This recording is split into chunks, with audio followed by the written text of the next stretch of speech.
Друзья, всем привет! В этом видео хочу рассказать о обработке клеща. Очень много задают вопросов, очень много на эту тему дискуссий. Тема действительно очень важная, потому что клещ по-прежнему продолжает губить целые пасеки. И нельзя пренебрегать этими моментами. Все спрашивают, когда начинать, чем и так далее. Я никого в этом видео не хочу осуждать и переучивать. Я просто делюсь своей технологией, заявляю о том, что моя технология абсолютно рабочая, и она действует, позволяет мне выходить со 100% семей из зимовки без потерь семей от клеща. Весной я хотел еще снять видео о том, что я не обрабатываю весной пчел, в то время как в этом году я видел многие уважаемые пчеловоды начинали, так сказать, там бить в колокола, поднимать панику о том, что ой-ой-ой-ой-ой, каким-то образом они там увидели, что надо обрабатывать и все остальное. Я этого не делаю, потому что с осени делаю все так, чтобы весной вообще об этом не задумываться. Все, что я буду говорить в этом видео, основано на моих личных опытах, на моих личных экспериментах. Я не боюсь этого слова, громкого эксперимента. Я действительно очень много этим вопросом занимался и хочу просто поделиться с теми, кому это интересно.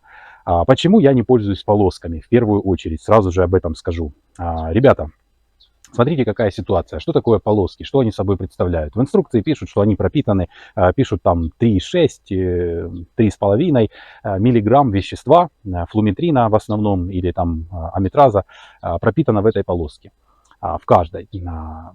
У меня вопрос к производителям в том числе, ну и к вам просто как такой риторический вопрос в зал, в публику, напишите в комментариях. Каким образом можно быть уверенным в том, что именно такое количество вещества содержится в этой полоске? Как они изготавливаются? Их просто замачивают в растворе, зная сколько там, какая там концентрация вещества. Ну и естественно смотрят, чтобы этот весь раствор впитался в эти пластины. Как они распределяются, как это все происходит, это довольно сложно посчитать, никто вам точно не скажет. И получается такая еще картина интересная, нюанс до смешного доходит, когда в инструкции пишут расставить в семью 2-4 полоски в зависимости от силы семьи. Новичок понимает, что надо обработать 2-4. У одного срабатывает какой-то экономический эффект или жадность, думает, да ну 4 много, поставлю 2, хватит. Другой думает, не, лучше уж пусть больше, ставит 4-6. Что значит от количества семьи и всего остального? То есть, ну, нет, во-первых, точного расчета. Как ставятся полоски? Рекомендуется их ставить через 2 улочки. Одни производители так рекомендуют, другие говорят, просто 2 полоски там между рамок поставить и все, подвесить. Кто-то ленится между рамок вешать, кладет эти полоски поверх. Что я замечал относительно полосок? Во-первых, сразу же буквально там через пару дней эти полоски пчелы привосковывают, прилепляют к рамке. Нет там такого плотного контакта, как хотелось бы, чтобы с двух сторон, вот полоска, и с обеих сторон пчелы ездили по этой полоске, клещи терлись об нее, они на лапках переносили, друг друга там обмазывали. Бред, это все реальный бред. Что показывают полоски, когда люди кладут эти полоски в улей? Просто уровень заклещенности. Расставили вот там 3 семьи, да, стоит, например, поставили одинаковое количество полосок в семьи одинаковой силы. В одной семье посыпалось 10 клещей, в другой 15, в третьей 20 за, скажем, сутки, там, двое суток. О чем это говорит? О том, что в этих 3 семьях клеща просто тьма тьмущая. Почему я так говорю? Потому что я после этих полосок сразу же обрабатывал пчел аметразом и смотрел, сколько там клеща высыпается именно в этот момент. Чтобы не говорили, чтобы я сам не думал, что, ну, может быть, расплод вышел. Нет, не расплод вышел. Именно в тот момент, когда стояли полоски, клеща было 200-300 штук в семье. То есть такое количество этих клещей осыпалось после обработки аметразом. Следующий момент, друзья, по поводу результата. Я всегда спрашиваю, а как вы узнали результат? А как вы узнали, что эти полоски эффективны, что они работают? Ну вот клещ посыл, а как вы его считали?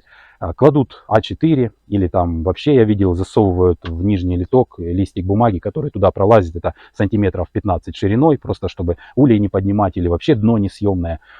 Кладут этот листочек туда, вешают полоски, потом этот листочек достают и видят, о, слава полоскам, там 10 клещей лежит или 7. Я вам так скажу, результат, вот когда там 7, 10 до 20 клещей, это не результат вообще. Ну, если на А4 еще можно сказать, что результат. Если на все дно, это не результат. Потому что после медосбора, если семья была активной в течение всего сезона, там не менее 70-100 клещей должно быть в первую обработку. Ну, это вот где бы я ни стоял. В Донецкой области так было, в Хмельницкой области так. То есть клеща постоянно много. Когда его мало, я расскажу чуть позже. Итак, неэффективность полосок, кроме того, что они не дают вам увидеть этот результат, так как вот этот листочек смазанный еще там маслом, это все ерунда, масло просто впитывается в листочек, клещ не прилипает. Правильная рекомендация — это смазывать жиром. В жир он попадает и не лезет. Почему смазывать, друзья? А потому что эти полоски не способны убить клеща. Концентрация вещества по всему улью, да, она большая на самой полоске, чисто теоретически из инструкции, но убить клеща она не может по причине того, что количество этого вещества на одного клеща недостаточно. Он просто отсыпается, обваливается, тот, который там, скажем, мимо проходил этой полоски, на пчеле ехал, и она, может быть, там села, кормила личинку или запечатывала сот, и спинка где-то возле этой полоски была. Вот этот клещ понюхал, потерся, он получил нормальную дозу, он упал, но он, так сказать, очманел. То есть он знепритомнив и еще может позволять себе переползать. Пчела прошла 1, 2, 3, прошло мимо этого клеща, он на какую-то из них запрыгнул и поехал дальше по рамкам. Какой эффект происходит, ребята? Будьте осторожны. Это эффект прививки. Так же, как дают человеку прививку. То есть что такое прививка? Это малая доза вируса, с которым должно тело при помощи иммунитета побороться. Вот такие пластинки, они дают иммунитет клещу от того вещества, которым они пропитаны прежде всего. То есть, а правила говорят о том, вот, например, как антибиотики принимают. Если начал принимать, то нужно курс в 7-10 дней обязательно закончить. Иначе резистентность появляется у вирусов, микробов к этим веществам, и они только становятся сильнее. То есть этими пластинами, я уверен в том, что мы делаем клеща только сильнее. Это не что иное, как маркетинговый ход, как реклама, как способ заработать деньги у тех, кто производит эти пластины. Почему я так говорю? Потому что, когда я начинал свое пчеловодство, я пользовался пластинами. Я не знал о других схемах обработки, сделал все по инструкции, пластины поставил. Я не знал о серьезности, которую может нести клещ. И был год, когда я практически потерял первоначальную пасеку, там 10 семей. Когда это произошло, когда мои самые сильные семьи стали самыми слабыми, а те, которые были послабее, вообще погибли, и я не понимал, как так, из-за чего, почему у меня пчелы зимой там вылетают на крышке, спинки чешут и все остальное. Я не понимал, из-за чего так произошло. Причина очень простая, я вам скажу. Если у вас есть корма, то гибнут пчелы в основном из-за недотравленного клеща, потому что любые болезни, какие-то другие разновидности клеща, различные другие заболевания, они переносятся им же. Если нет в семье клеща, то в принципе она будет здорова, если там нет каких-то более страшных моментов, как реальный назематоз со спорой наземы и так далее. После того года я начал экспериментировать. Это видео я добавлю в плейлист «Борьба с клещом Вароа». И для кого интересно, посмотрите этот плейлист. Там есть и профилактика при помощи острого перца красного, и лаврового листа, и препаратов дымарь. И, короче, я пробовал все. Реально, друзья, я пробовал все. И ни от чего нет такого эффекта, как и нет смысла это пробовать, там, делать, пока у вас идет процесс постоянного размножения пчел, расплода. То есть какие-то профилактические меры, которые снижают популяцию клеща, эффективны. Да, можно там делать пластины с маслами, типа пихтовая, лаванда там и так далее, различные составы делать. Это все есть в интернете, это много показывают, но я все это перепробовал, потратил деньги, время, не тратьте вы деньги, время на это все. Это все возможно что-то делать, но клещ в принципе не сыпется. А теперь о результатах моих экспериментов этого прошлого года, на чем я основываю свои заявления. Значит, весенняя обработка. Она абсолютно не нужна, если осенью сделать все правильно. Что значит правильно? Вот скажите, для чего весной обрабатывать, если вы на зиму обработали пчел от клеща в тот момент, когда уже не было расплода? То есть у вас безрасплодный период, вы максимально долбанули химией, и у вас уже клещей нет. Да, там какой-то процент, конечно же, остается, но ответственно заявляю, что в нормальной, сильной семье, здоровой, во время весеннего развития клещ не может обогнать пчел, потому что популяция пчел растет гораздо быстрее, чем популяция клеща. А вот в момент между весенним медосбором и главным взятком, летним медосбором, необходимо обязательно сделать безрасплодный период. Я не изолирую маток, не занимаюсь такими вещами, я просто их меняю долго. То есть я допускаю безрасплодный период. Этот эксперимент я проводил, у меня часть семей была как обычно, с весны до осени расплод не прекращается. Вот мои обработки сегодняшние, там, скажем так, недельной давности и последняя обработка показывают, что те семьи, в которых расплод не прекращается на протяжении весна-осень, он постоянно есть, там клещей сейчас высыпается по 50-60 штук каждый раз при каждой обработке. И это я обрабатываю еще не аметразом. Если бахнуть аметразом, там будет и 200, и 300 клещей, поверьте мне. Если безрасплодный период был, например, семья была семьей-воспитательницей, или вы там продали пчелопакет и позволили этой семье вывести свящевую матку в целях как раз вот этого безрасплодного периода, клеща в десятки, сотни раз меньше. Просто, ну, его практически по сравнению с теми семьями, в которых расплод не прекращался, его практически нет. Это первый момент. Второй момент. Значит, как все-таки я обрабатываю, что я делаю, почему я совершенно не пользуюсь пластинами. Я сказал, весной никакой обработки, дальше летом, после медосбора на садах я делаю либо же проливание щавелькой, но сейчас я сделал сублиматор. Кто смотрит за моим каналом, вы знаете, что я весной его сделал и не показывал вам обработку, результаты, ничего не показал. Почему? Потому что когда я обработал весной после весеннего медосбора пчел, я клеща от сублиматора не обнаружил. Первый момент у меня был, вдруг там кислота старая, я купил новую, импортную, вообще шикарную кислоту, которая ничем внешним видом не отличалась от той, которую я использовал. Я проверил температурные режимы на сублиматоре, все настроил, все еще раз убедился в том, что все верно, но клеща не было. 1-2 штуки высыпалось. Я подумал, что это неэффективно. Сейчас, когда вот закончился главный взяток, те семьи, которые у меня были с безрасплодным периодом, в них до 10 клещей обсыпается от щавелевой кислоты при помощи сублиматора. Те семьи, которые имели матку постоянно в течение всего сезона, и там яйцекладка не прекращалась, в тех семьях не меньше 60 штук обсыпается. Смотрю я, подчеркну, что я делаю вот эти все подсчеты не на А4, никаким не жиром. У меня клещ сыпется полностью дохлый, абсолютно, он не движется. Бывают некоторые экземпляры, пару-тройку штук, которые, может, только упали, может, действительно там недотравлены. Есть 2-3 клеща живых, но все остальные лежат кверху лапками или вниз мордой, так сказать. Я считаю по всему дну. Почему? Дно у меня сетка, что позволяет реально провести эксперимент и полностью посмотреть стопроцентную площадь под всеми рамками. Дно сетка, под сеткой вставная задвижка. Я ее выдвигаю аккуратно и пересчитываю точно всех клещей. Все семьи я так сделал, которые обрабатывал экспериментально, там 10 тех, полностью все семьи у меня прошли вот эти подсчеты. И те, которые не имели маток какое-то время, был безрасплодный период у них, не было расплода, они показывают лучшие результаты. Те семьи, в которых матка постоянно сеяла, не меньше 70 клещей от каждой обработки. Почему я сейчас не обрабатываю аметразом, бипином там, и различными другими, скоботокс и так далее? Почему?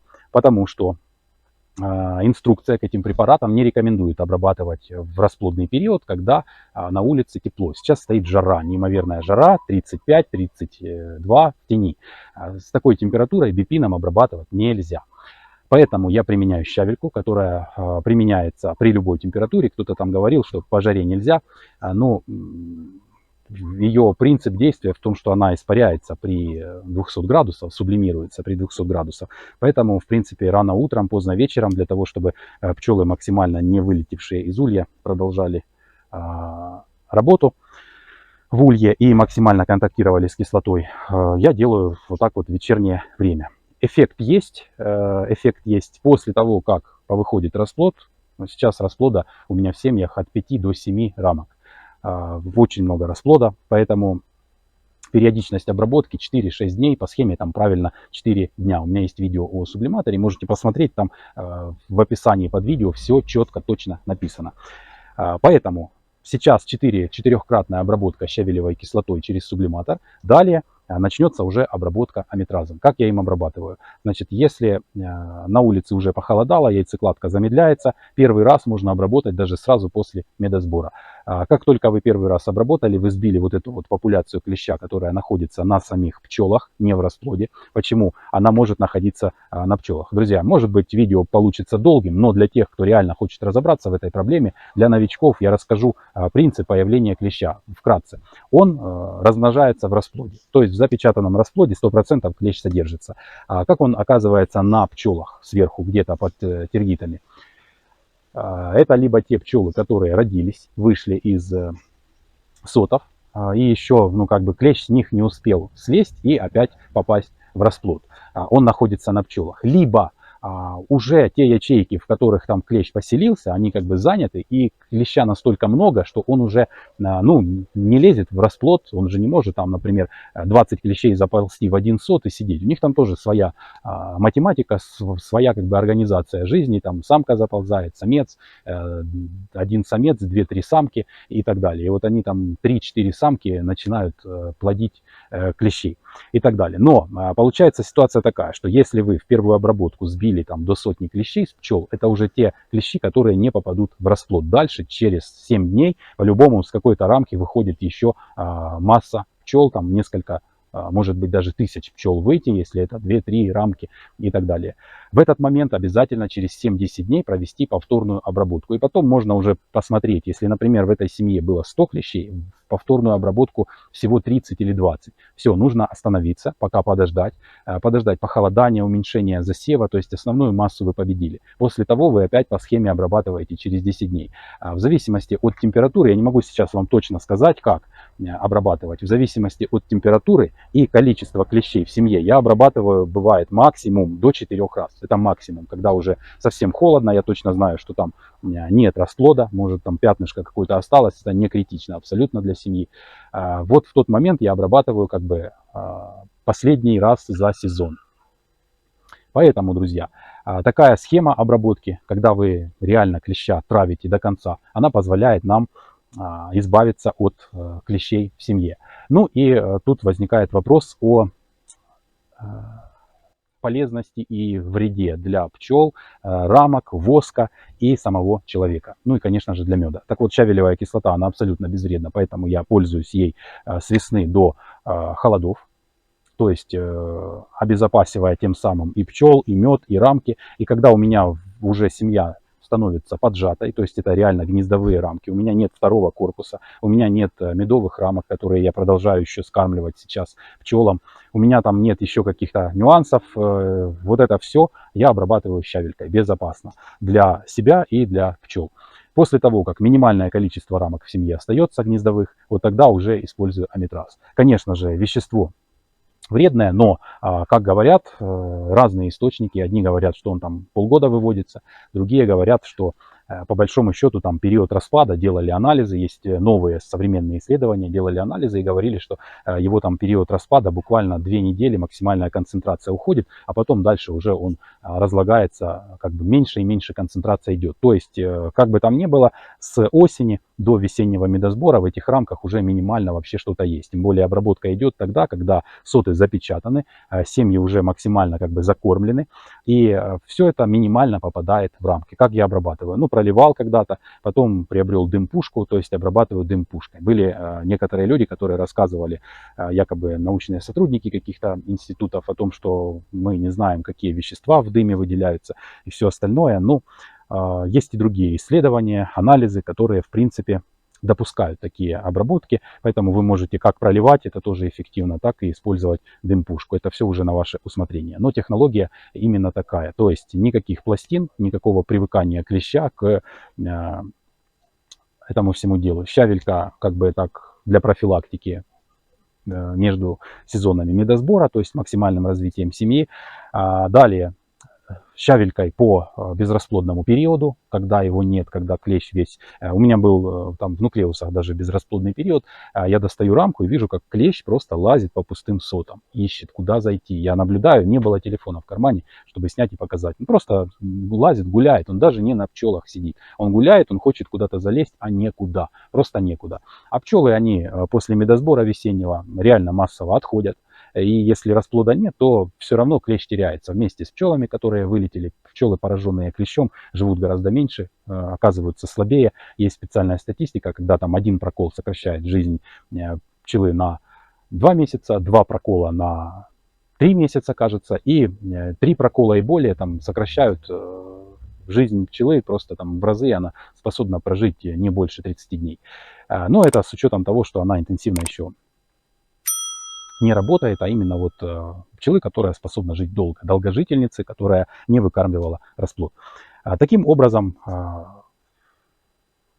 после безрасплодного периода начинается интенсивное развитие. в том числе и клеща. И вот эти обработки раза 4 щавелькой и потом раза 2-3 аметразом позволяют избежать каких-либо серьезных нюансов, потерь во время зимовки и приводят к тому, что семьи абсолютно эффективно зимуют без каких-либо проблем.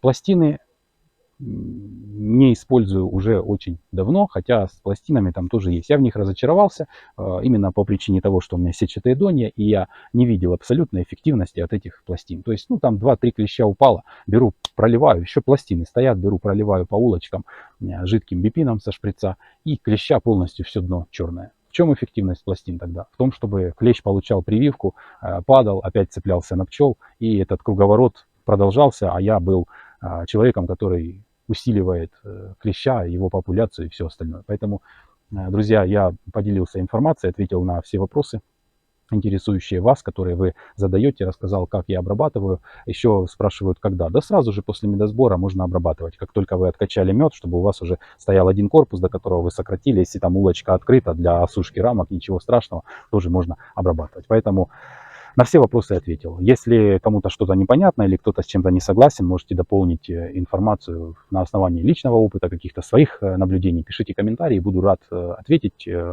получить от вас какую-то информацию, обратную связь.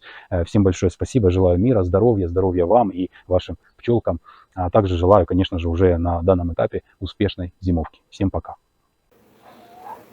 Вот так выглядит дно после обработки. Если приблизить, 1, 2, 3, 4, 5, 6, 7, вот этот еще живой, 8, 9, 10, 11, 12, 13, 14. Это вторая обработка. И вот здесь, только в этой части дна, я насчитал 14 клещей. То есть примерно там до 30 штук здесь, ну где-то 50-60 штук. Это вторая обработка, щавелевая кислота при помощи сублиматора. Вот здесь, в центральной части, их гораздо больше. Вот это все клещи. Ну, а, как правило, А4 кладется вот в эту часть. Тут, кстати, какой-то экземпляр светлый еще тоже ползает. Но с таким дном я уверен, что никто никуда не заползет. Видите, да? До сих пор еще идет определенный запах, поэтому закрываю. Кислота продолжает работать. Пчелы себя чувствуют в порядке. Посмотрите, я, не прерывая видео, показываю вам состояние семьи. Облет, дневной облет. То есть с семьей все в порядке. Семья освобождается от клеща.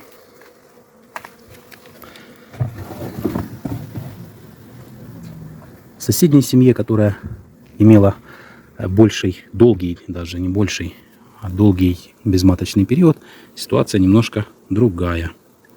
Вот клещ живой бегает.